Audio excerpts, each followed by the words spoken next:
A continuación, programa recreativo. Contiene elementos de lenguaje, salud, sexo y violencia que no requieren de la supervisión de padres o representantes.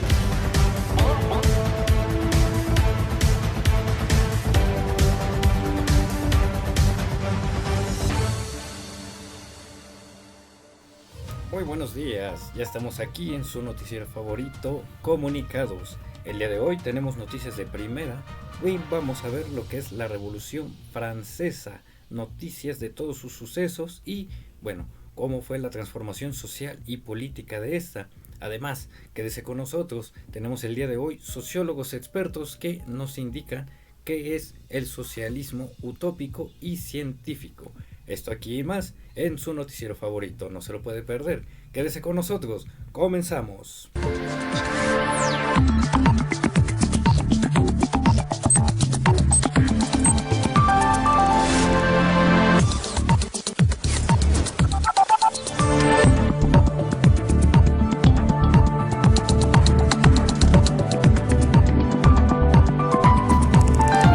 Bastilla en Francia se llevó a cabo el 14 de julio de 1789 y da comienzo a la Revolución Francesa con este acto, cuando una multitud de al menos 3.000 ciudadanos se lanzó en asalto de lo que representaba una fortaleza real a las afueras de París, conocida formalmente como Bastilla Saint-Antoine, la cual era una antigua prisión que ahora se ocupa como un almacén de armas. En otros escándalos, también se dice que tras ser advertida la reina María Antonieta de que el pueblo estaba sufriendo como consecuencia de la amplia escasez de pan, la reina, al parecer, habría dicho: si no tiene pan, que coman pasteles. No, bueno, no dice que coman pasteles, pero ni sale a repartirla, muy infeliz. Pero bueno, esto causó mayor molestia en el pueblo. Posteriormente, la fuerza revolucionaria, ya descontenta con el gobierno del monarca Luis XVI, lo mantuvo en calidad de prisionero en el Palacio de las Tullerías.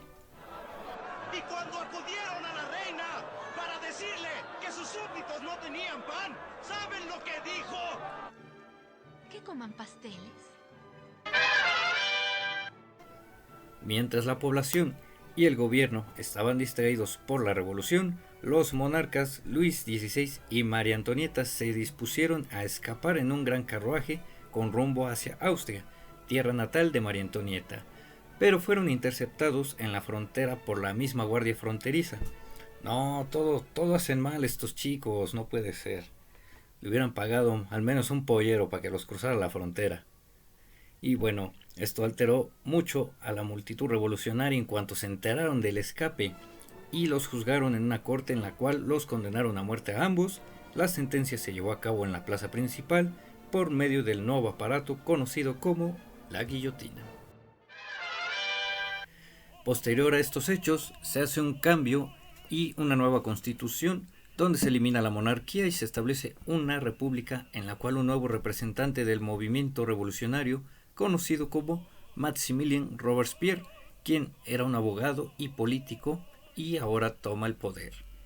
En 1793 impone la ley marcial en la cual se suspende la constitución y todo derecho, comenzando una dictadura violenta y autoritaria hasta 1794. Hemos hecho la revolución para ofrecerle al pueblo la virtud de la igualdad. ¿Y te dedicas a cortar todas las cabezas que te sobrepasan? ¿Para eso hemos luchado? He tomado en mis manos la defensa del pueblo. Hasta ahora nadie lo había hecho. Comienza la temporada de cabezas, o más conocida como la Era del Terror. Robespierre pierde el control y manda hacer múltiples ejecuciones. Ya no te podías quejar por nada, ya cualquier cosita te mandaban a ejecutar. Ya cualquier molestia, cualquier causa, se era considerado como enemigo y, bueno, esto te condenaba a la guillotina. La población obviamente se encuentra muy asustada, muy temerosa y no se atreve de momento a hacer algún movimiento o algún alzamiento.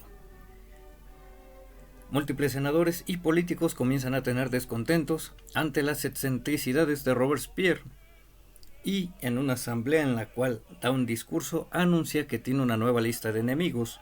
Esto altera y enfurece a los senadores, diputados y, antes de que Robespierre lea el listado, es detenido y arrestado. Robespierre y algunos de sus aliados son llevados al ayuntamiento y permanecen en vigilancia. A la mañana siguiente se reportan disparos y los guardias corren al segundo piso, que era donde estaba resguardado Robespierre, y se encuentran con una escalofriante escena. Se reporta que uno de los aliados de Robespierre se ha tirado por una ventana, otro se encontró con un tiro en la cabeza y a Robespierre se le halló aún con vida con un disparo en la mandíbula. Se cree que esto fue un intento de suicidio fallido por parte de Robespierre. El 27 de julio de 1794, Robespierre es ejecutado en la guillotina y con esto termina la era del terror. Posteriormente, la revolución continúa y un nuevo líder asciende al poder con sus victorias en las batallas, y el militar estadista francés Napoleón Bonaparte toma ahora el poder. Ya saben, el chiquito picoso se hace creador del poder de Francia y bueno, posteriormente elimina nuevamente la república para volverla a ser una monarquía. Y bueno, así los acontecimientos más importantes de la Revolución Francesa. Sin embargo, vamos a ver un poco las causas diversas de estos impactos, tales como el absolutismo monárquico que oprimía a la mayoría de los súbditos, una gran desigualdad social debido a las fuertes cargas, los impuestos, tributos y diezmo que recaían sobre los campesinos, sectores disgustados por la falta de derechos y libertades influidos por las ideas de la Ilustración, la crisis económica y financiera con la que se encontraba Francia, con los excesos de gastos de la corona y de los gastos de la participación en la guerra por la independencia de Estados Unidos. Ya saben, los reyes estaban de fiesta en fiesta, gastando como locos y, bueno, participaron en una guerra que, para empezar, ni siquiera les convenía a ellos. Y bueno, esto provocó un déficit presupuestario y también hubo malas cosechas que provocaron aumentos en el precio del pan, que era el principal alimento de los sectores populares. A su vez, estas también generaron consecuencias como la eliminación de todas las expresiones que tuvieran que ver con el feudalismo, así es, hablamos del fin de la servidumbre, el pago de atributos y de los privilegios del clero y de la nobleza. La declaración de nuevos derechos individuales como la libertad, la igualdad y la abolición de la esclavitud, eliminación de la monarquía absoluta y ascenso de la burguesía, junto con un sistema republicano con división de poderes.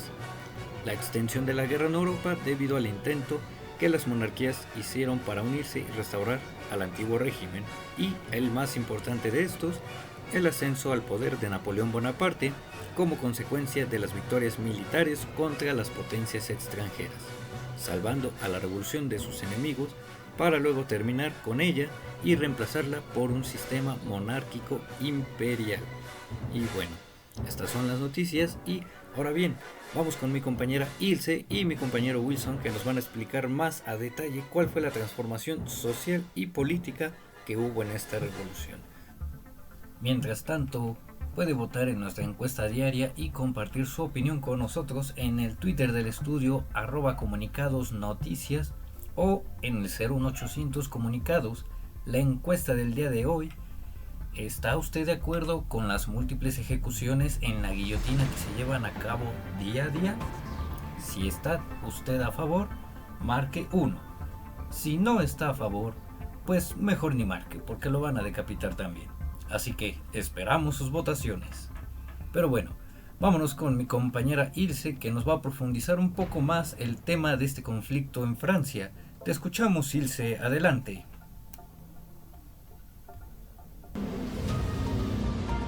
Muchas gracias, compañero. Ahora bien, antes de dicha revolución, la sociedad francesa estaba principalmente caracterizada por los estamentos privilegiados. Luego le seguían el clero junto con la nobleza y hasta el último se encontraban los burgueses, los artesanos y los campesinos. Esta sociedad quedó muy cambiada después de la Revolución Francesa, produciendo una gran revuelta con la aparición de los derechos del ser humano, el triunfo de las ideas de la Ilustración y la creación de sistemas que se basaban en la razón, defendiendo a un pueblo basado en la libertad, la igualdad y la fraternidad. Esto hizo que en 1789 en Francia se creara la Declaración de los Derechos del Hombre y del Ciudadano, un documento que remarcaba cuáles eran los derechos de las personas en una sociedad. Aparte, se anularon las diferencias de derecho por raza, nacionalidad y edad, defendiendo así la libre expresión. También es importante remarcar que otra de las consecuencias sociales de la Revolución Francesa fue la aparición de una sociedad de clases, al abolirse el feudalismo y reducirse los privilegios de la nobleza y la iglesia, apareciendo así una nueva sociedad basada en el modelo capitalista. Ahora los dejo con mi compañero Wilson. Hola, muy buenos días a todos. Como sabrán, Francia se encontraba dividido en 3 estados. El primer estado, o clero, que a su vez estaba dividido en alto clero y bajo clero. El segundo estado, la nobleza, que también a su vez estaba dividido en alta nobleza y baja nobleza.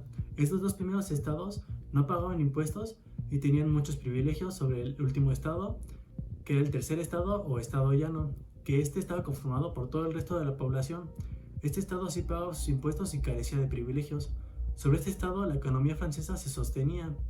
Se estima que de los 23 millones de habitantes en Francia, 300,000 solo eran parte del clero o la nobleza. Esta forma de gobierno y la división de los estados ocasiona que todo el poder político se concentre en una sola clase social, lo que conlleva a que exista una gran desigualdad de los derechos de los ciudadanos del país. Para esto se propuso el liberalismo, que busca que en la economía no haya intervención del Estado, la división de poderes, que cualquier ciudadano pueda participar en cualquier partido político, el derecho al voto, la igualdad ante la ley, la libertad de expresión, la eliminación de los privilegios, pero sobre todo la soberanía nacional y el bien común. Para poder crear todo esto, se convocó a los estados en una sola asamblea. Esta asamblea en sus primeras sesiones discutía el derecho al voto. El estado llano buscaba que el voto sea individual en todos los ciudadanos, mientras que los otros 2 estados buscaban que fuera en conjunto con todos los estados. El estado llano fue rechazado y tuvieron que hacer su propia asamblea llamada Asamblea Nacional. Esta asamblea buscaba crear una constitución para Francia y no se iban a detener ante nada. Aunque quisieron deshacerlos, con el tiempo el clero y la nobleza se unieron a ellos, generaron una constitución, la nueva asamblea constituyente. Esta asamblea logró la igualdad para todos, creó la Constitución de Francia, la división de los poderes y el derecho al voto. Después de esto pasaron a llamarse la Asamblea Legislativa, que buscaba eliminar cualquier rastro del régimen anterior. Y ya con todo esto surgió la nueva república aquí en el occidente, en Francia. Muchas gracias, mi querido Wilson. Y bueno, vaya sorprendentes cosas que han pasado durante esta revolución.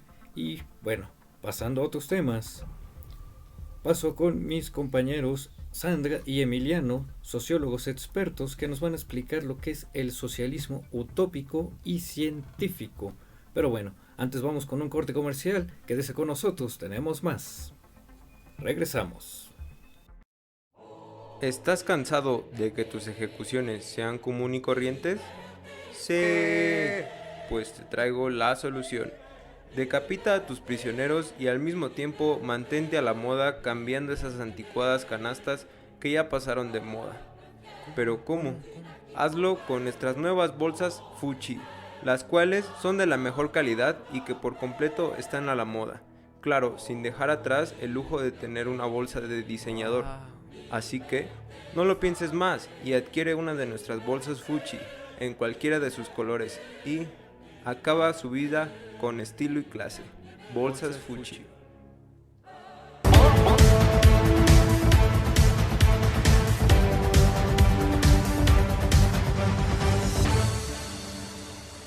Hola, ¿cómo les ven esta mañana? Espero se encuentren muy bien. Estamos de vuelta con el socialismo.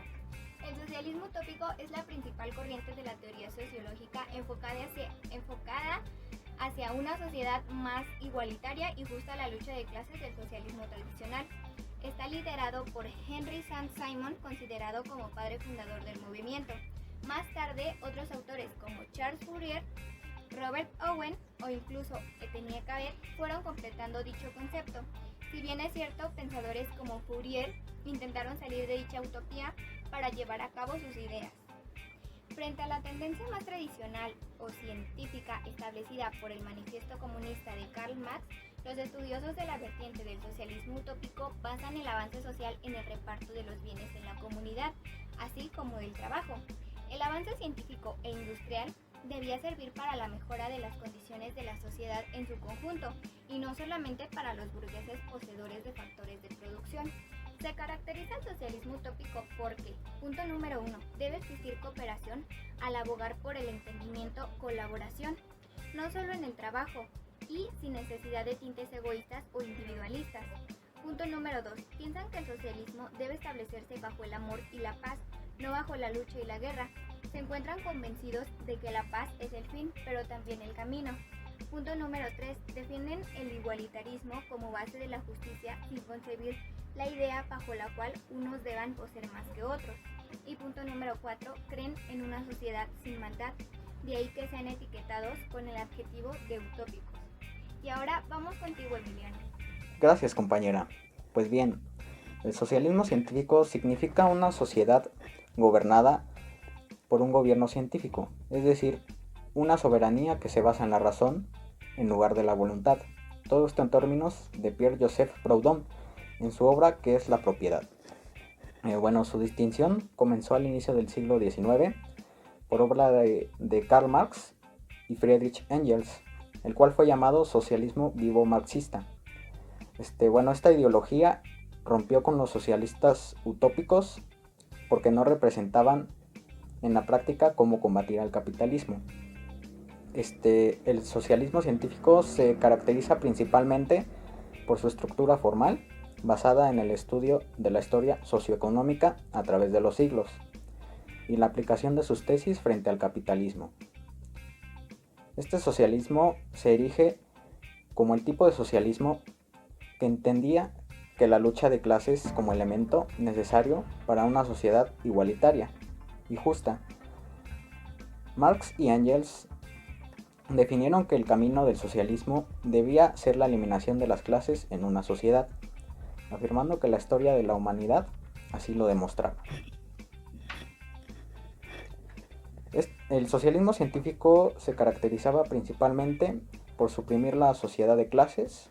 Había un sistema impositivo progresivo, se anuló el derecho a la herencia, hubo una educación pública y gratuita a cargo del Estado, y asimismo no existía plusvalía del empresario, y por tanto cada trabajador sería remunerado según su creación de valor, pero siempre bajo unos estándares de igualdad. Y pues bien, esto ha sido todo por mi parte. Los dejo con mi compañero Brian. Muchas gracias por la información, compañeros, y bueno, esperemos que les haya gustado el programa del día de hoy. Esto sería todo por nuestra parte. Yo soy Brian Jaimes y esto fue Noticiero Comunicados. Nos vemos a la próxima, misma hora, mismo canal. Que pase buen día. Hasta luego.